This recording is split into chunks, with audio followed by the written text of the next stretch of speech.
zagani je ang no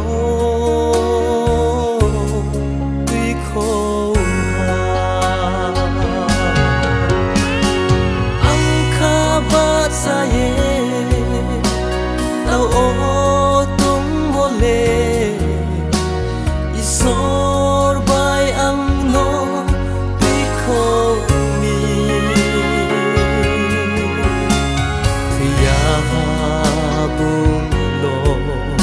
Wazu ang sanay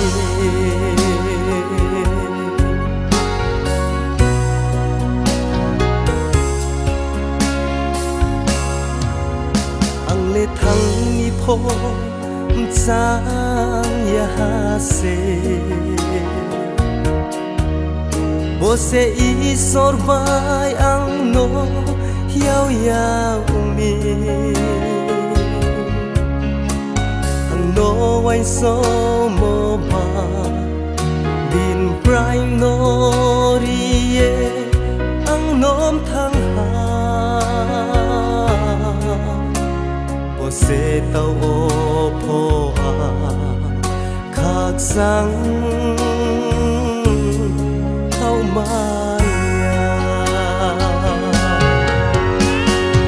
ang khabat sa ye tao o tung mole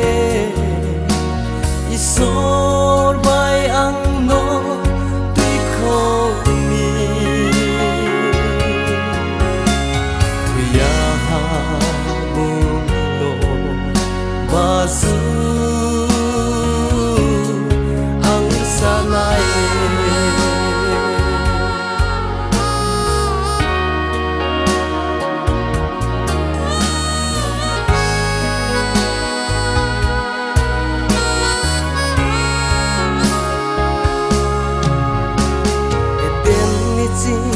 ang no tui ko ye tao ni zora po ang bai tung plai yo ang tui yaw nai klai mo din sala ni de yo ang nom thang ha tao ni zora ang thang ye tong ngo ang khabat sa ye tao o tung mole isor bai ang no tui khom mi tuya ha bung lo Wazu